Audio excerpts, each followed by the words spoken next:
Grief turns us inward, but compassion turns us outward. And that is what we need when grief threatens to crush us. Welcome to Mission 66, a TWR ministry. Today we're beginning our study of the short but powerful book of Ruth with John Matthews and Esther Sisulu. Through Ruth's story, we see God's faithfulness in providing protection, provision, and a future even in uncertain circumstances. You can follow along by downloading the free study guide at mission66.org. Now, here's Esther to get us started. It is with great joy and excitement that we bring you a brand new series of studies on the book of Ruth today, found in the Old Testament. Now, friend, Ruth was a lady who was uprooted many times, and she had to adjust to many twists and turns in her life. Sounds familiar to us too, right? Well, she was even taken out of her homeland and had to make the best of the situation elsewhere, all the while dealing with grief, pain, hunger, poverty, and even homesickness. Now, friend, if this sounds like you may very well gain some great insights from the book of Ruth. Our teacher is John Matthews, and today he will present chapter 1 with the theme, One Tragedy After Another. Esther, thank you so much. Great to be with you, and indeed great to have all of your company for this latest episode of Mission 66. And as Esther said there today, well, look, we reach the story of a woman who could be called an alien in a strange country. I wonder whether you know anyone like that, or whether you yourself are in that position, whether you yourself have ever felt like your life has been upended. Strange things keep happening to you. You're in a strange land. Maybe the culture is strange. Well, this is an appropriate time to be listening to Mission 66 for you. There's no doubt about that. And we don't actually know who wrote this book of Ruth. We only know that it was written about something that happened during the period of the Judges. We saw, didn't we, in recent episodes, that the Judges was a period in Israel's history where there was no governing authority, and society and indeed its people had deteriorated in a drastic, dramatic way, and so were doing pretty much whatever they wanted to do. Tough times to live. Times when morality, it seemed, had gone out the window and anything went. And so here we are as we reach chapter 1 of Ruth, which sets the stage for this story. So let's read it. In the days when the judges ruled, there was a famine in the land, and a man of Bethlehem in Judah went to sojourn in the country of Moab, he and his wife and his 2 sons. The name of the man was Elimelech, and the name of his wife was Naomi, and the names of his 2 sons were Mahlon and Chilion. They were Ephrathites from Bethlehem in Judah, and they went into the country of Moab and remained there. But Elimelech, the husband of Naomi, died, and she was left with her 2 sons. Well, they took Moabite wives. The name of the one was Orpah, and the name of the other, Ruth. And they lived there about 10 years.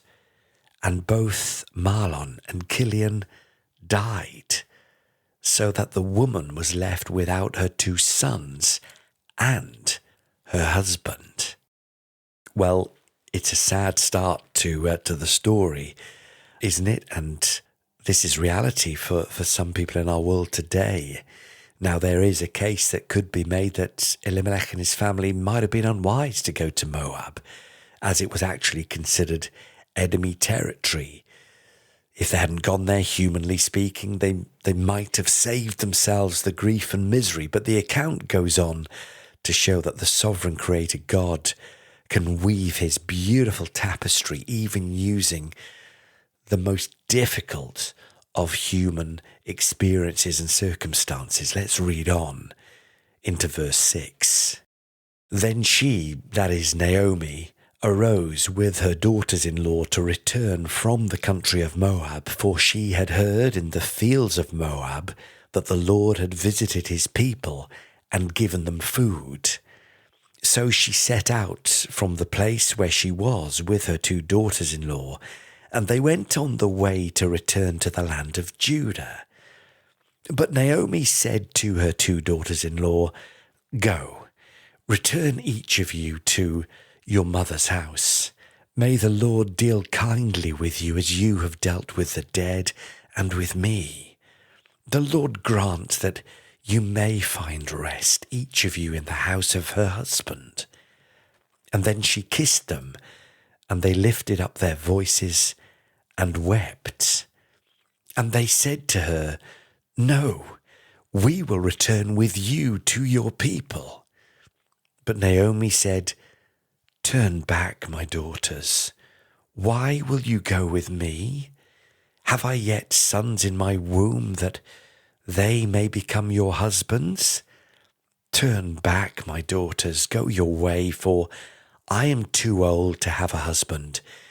If I should say I have hope, even if I should have a husband this night and should bear sons, would you therefore wait till they were grown? Would you therefore refrain from marrying?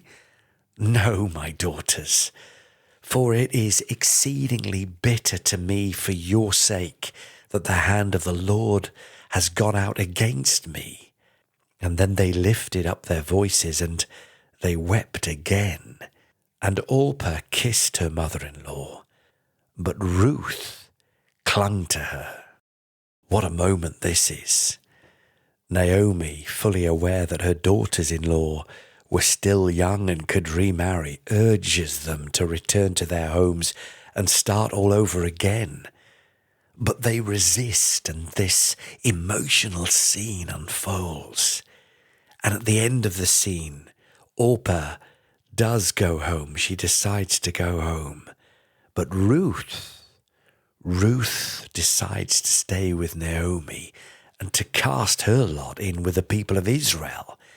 Now, neither of these Moabite women knew what their futures held, being widows in a friendless time for widows. But Orpah, well, she figured her best chance of survival was to go back from where she'd come from.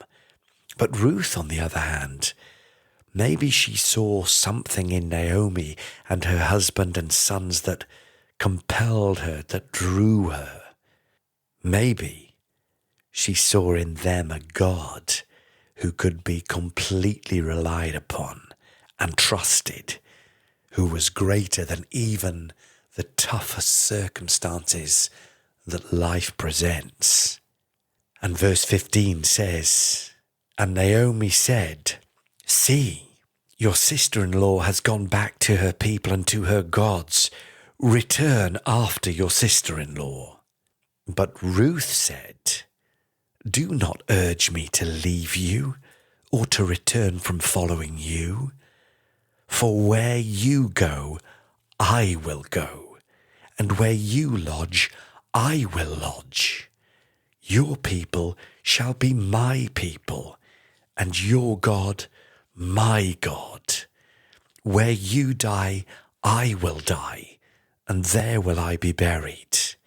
May the Lord do so to me, and more also, if anything but death parts me from you.' And when Naomi saw that she was determined to go with her, she said no more. So the 2 of them went on until they came to Bethlehem. And when they came to Bethlehem, the whole town was stirred because of them. And the women said, 'Is this Naomi?'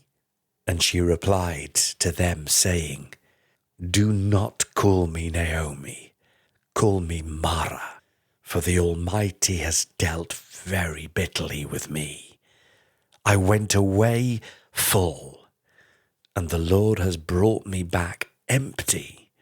Why call me Naomi when the Lord has testified against me, and the Almighty has brought calamity upon me?' You see, what has happened here is that when Naomi arrives back in her hometown, the people there remember her from long time past, and they're happy to see her back home. But Naomi is not the same joy-filled lady that she was when she left. The name Naomi means in Hebrew pleasantness, and she may well have been pleasant enough when she was married to Elimelech, and they were going on their way and things were going well for her and her sons, but then came the famine, which began to strip her of all her material pleasantness, and the harsh reality was that she suffered along the road of life. She suffered the death of her husband and then of her 2 sons, and she's left destitute in a strange country and with 2 foreign daughters-in-law, and none of them had much hope of a future. And so as Naomi comes home, she says, "Don't call me pleasant anymore. Call me Mara," which means bitter.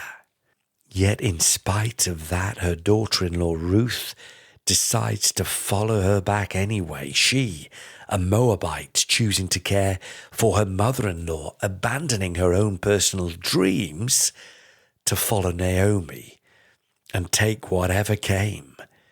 And verse 22 is the last of this first chapter of Ruth, and it says, "So Naomi returned, and Ruth the Moabite, her daughter-in-law, with her, who returned from the country of Moab, and they came to Bethlehem at the beginning of barley harvest."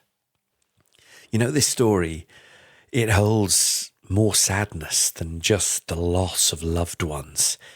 As is often the case in life, Naomi's family faced economic destitution. From this moment on, Naomi and Ruth had to deal with day-to-day survival. In the next chapter, we're going to see how they managed. And I wonder how we face similar challenges and situations. And why does the Bible include such a sorrowful and tough story? And we've just encountered many tough and strange events in the book of Judges. This story also takes place during that same time period.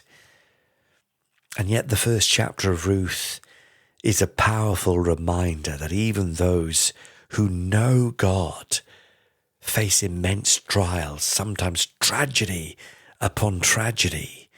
And there's no doubt that Naomi's losses, well, they were profound, Esther. Her husband, her sons, her home, her identity, her belonging, everything that would have been vaguely familiar to her.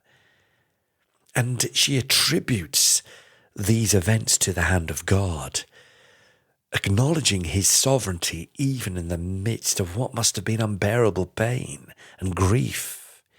And as we journey through this story further, we are going to see how God's sovereignty is at play and how he uses even the greatest tragedies of life to reveal his purposes and turn things around for good. Even after one tragedy after another, there are extraordinary lessons to uncover if we are willing to include and trust God, even when doing that may seem impossibly hard to do.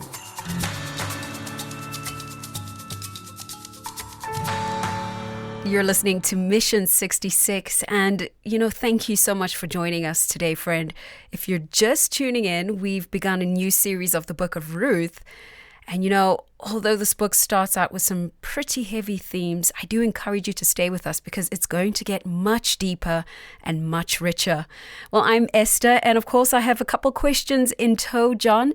And perhaps you can start us off with providing us a historical context of the book of Ruth. When does this take place, and what's the backdrop here? Yeah, good question, Esther. The book of Ruth opens during the time of the Judges, which we've just been through in the book of Judges, and it is this chaotic 300-year period that runs from Israel's conquest of Canaan right up to the time when Israel began appointing and anointing kings. The prophet Samuel is considered to be the last of the judges, even though the book doesn't explicitly say that. So Jewish tradition is that the book of Ruth was written by Samuel. But that is unlikely, because when we get to chapter 4 of Ruth, we'll see that there's a genealogy which includes Ruth, and that extends all the way to the future King David. So the book was probably written during that period of the monarchy, so it would have had to have been written in David's time or indeed later.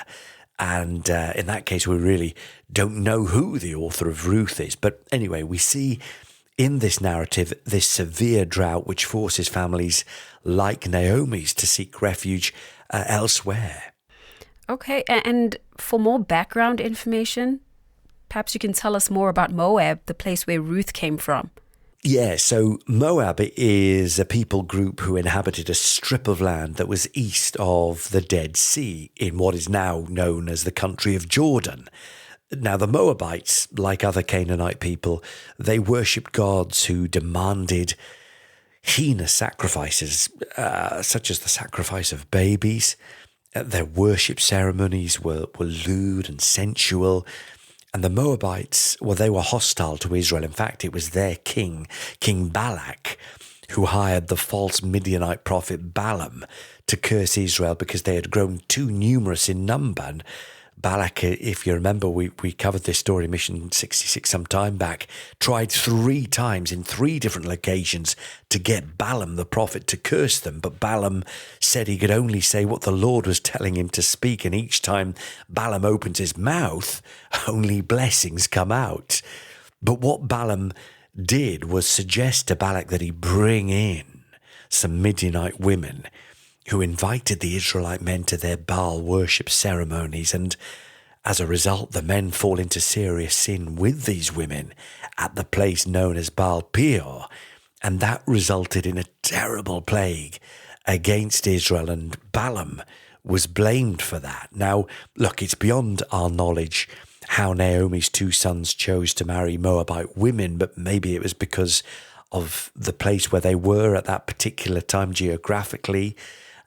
Orpah was certainly happy enough to return to her people in the end and their gods. But we see Ruth, well, she had seen enough of the Baal worship to know that she was going to be better off with Naomi and her people. And you know what's so encouraging about this entire story so far, John, is that God was overseeing this entire thing. And I guess this is just another example of how God brings about good in what seems like an entire situation of misery and loss. In fact, I think of that scripture that tells us that God works all things out for our good because we love him, and he works it out according to his purposes.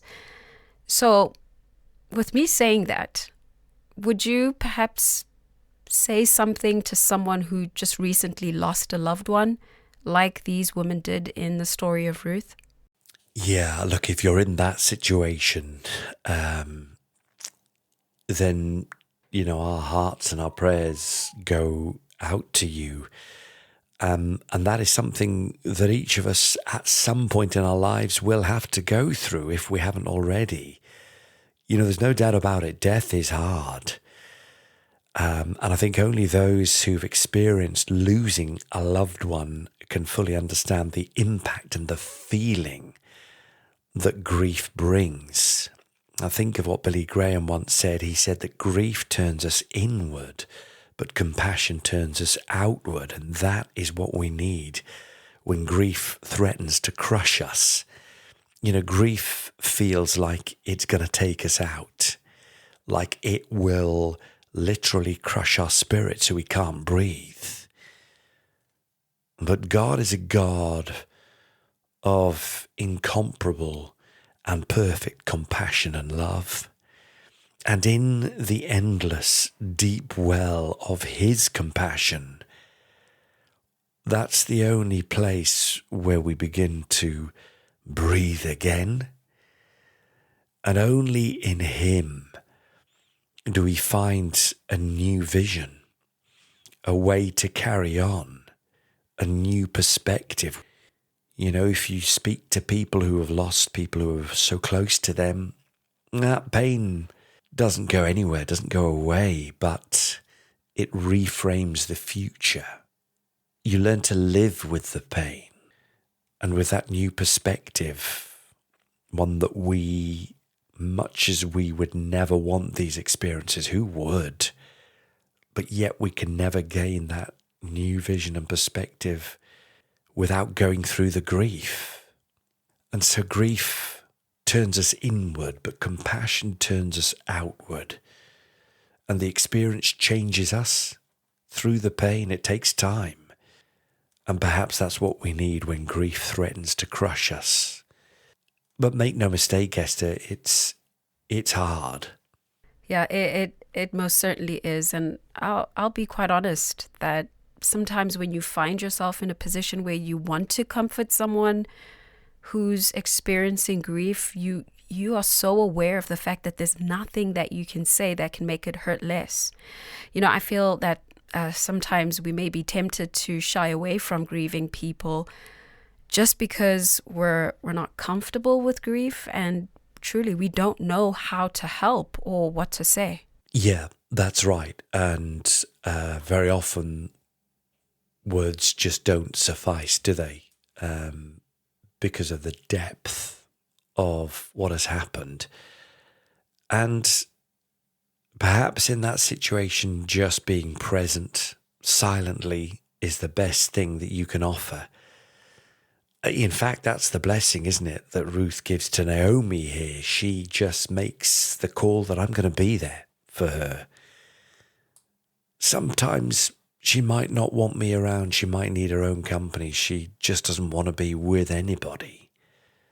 But if she does, I'm going to be around.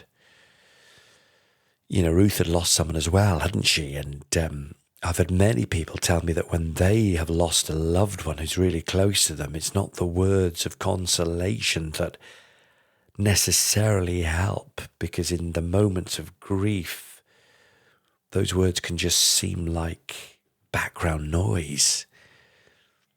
But often it's the silent presence of someone who loves you and is praying for you that is the most comforting thing from a human perspective. Does the pain of loss of a loved one ever really truly go away? I think it's always there, especially someone who's been really close to you. But over time, there's what we would call an adjustment in life to a stage where perhaps it doesn't hurt as much. And over time, you learn to get along in the grief so that it doesn't completely dominate your daily life. You know, it would be unwise to tell anyone grieving that the grief will ever go away because, you know, I don't think that's it's not realistic. You know, grief, I think, is the price of loving someone. And so when they're gone, to mourn their loss deeply is the only natural reaction. It's the way to honour the departed. And as I said before, we learn to live with the grief. And God, even God, with his perspective, has the ability to raise our eyes even beyond that most powerful, overwhelming feeling of loss to a time when we will be forever with him, and there will be no more pain, and there will be no more tears, and there will be no more loss. There will always and always forever be gain. Because for me, to live is Christ, says Paul, but to die is gain.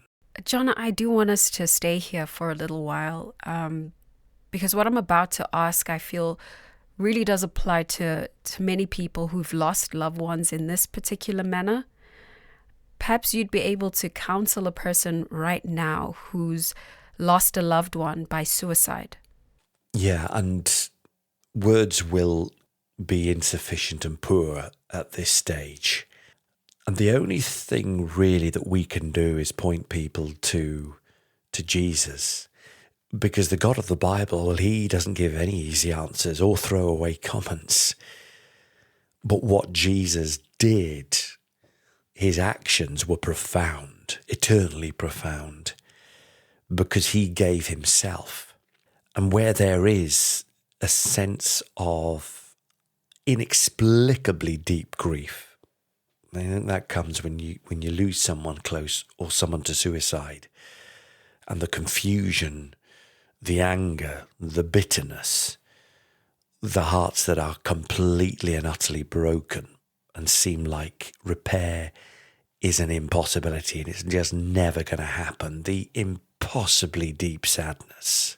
Well, there's nothing, humanly speaking, nothing at all that we can say that can improve that. But Jesus gives himself, you see. And the truth is this, and it may seem a long way off if you're in this place right now, and so our hearts go out to you. But the hope and the reality of Jesus is that he and he alone can provide supernatural healing. He and he alone can provide inexplicable supernatural comfort to our broken hearts and our broken souls. And so look, we'd say reach out to talk to someone if your heart is in this place. You are not alone. You are loved. You are of infinite and eternal worth to God. And if those words in this moment can't provide the comfort you need, and we pray that you would know that inexplicable presence of God and his loving arms wrapped around you, holding you, keeping you alive, keeping you close to him. And in him there is incredible healing, eventually. You know, John, I think something else that we can really take into account is that everybody grieves differently. It's not a one-size-fits-all type of experience. Yeah, that's right. You know, there is no set way to grieve, no prescribed method, and there often are different stages of grief, but they're not the same for everybody. So there's a great deal of complexity that's beyond our remit here on Mission 66. But one thing we do know is that God promises to be with us, there beside us, and walk with us through the grief. You know, I just want us to, for a second, John, consider what Naomi went through, because we see her reaction to that, and that is that she lashes out at God, blaming him for dealing very bitterly with her. It's quite intense, actually. It is, and yet it's a common reaction, isn't it, among people who've experienced loss to say, why should I develop a relationship with God when, as far as I can see, if he's in control, then hasn't he done this to me? Yeah. You know, I honestly think that this was more than anything just her way of expressing that deep sadness that she endured as a result of her loss. Yeah, it is. Look, in times of extreme sorrow, we respond from the depth of an emotional place. And sometimes we say things we don't really mean. But God is not a God who piles trouble on people. He doesn't do that. And actually, you know, if you look at how David speaks to God at some points in the Psalms, we know that God is very well able to deal with all of our emotions. In fact, he understands our emotions far better than we can ever understand them. And you see David going at God saying, what? Why, God? Why?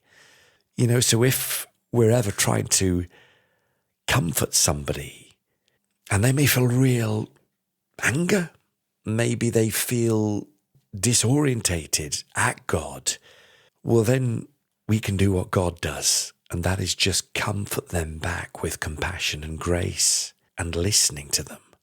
Wow. And you know, Ruth truly exemplified that, John. I mean, she showed this unusual dedication when she told Naomi that nothing but death would keep them apart. I mean, if that's not true commitment, I don't know what is. Yeah, it's quite something, isn't it, Esther? Gosh, you know, for that reason, I think we could all look to her as a model of how to treat our loved ones. You're right. She says, I'm not going anywhere. I'm going to be here right by your side to the very end. Wow. You know what? This story is going to be impactful in someone's life. And I'm glad that we could talk about it today, John. And I really can't wait to see what the outcome of this is or what we discover next. But I think we'll park it there for today, and we can go ahead now and move into the summary of the first chapter of Ruth. Yeah, let's do that, Esther. Yeah, we began our journey with Ruth, during the dark days of the Judges.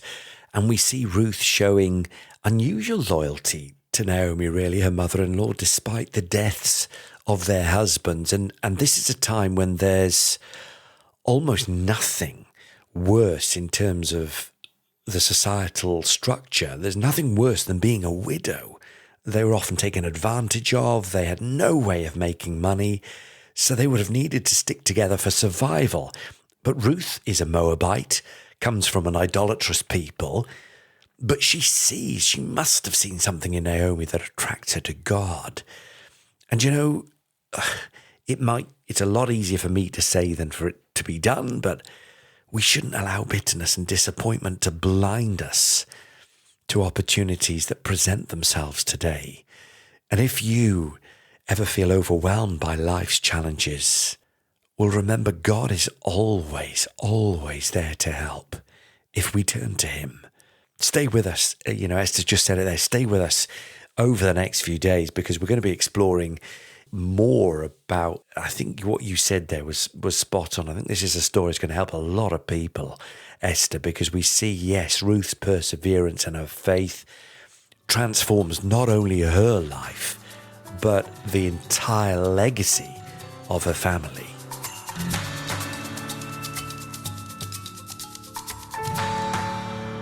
Well, John, this has without a doubt been an amazing start to the book of Ruth. And friend, we of course invite you to be with us same time, same place, as we learn more from this incredible book. Well, I'm Esther for John Matthews and our entire team, saying thank you for the pleasure of your company, and we'll see you next time on Mission 66. Let me remind you to head on over to mission66.org to download your study guide. It's free. Dive deeper into the Bible teaching of John Matthews and learn how it all relates to your Christian walk. Tag along with John and Esther on our Bible road trip episode by episode. Your study guide's waiting for you at mission66.org.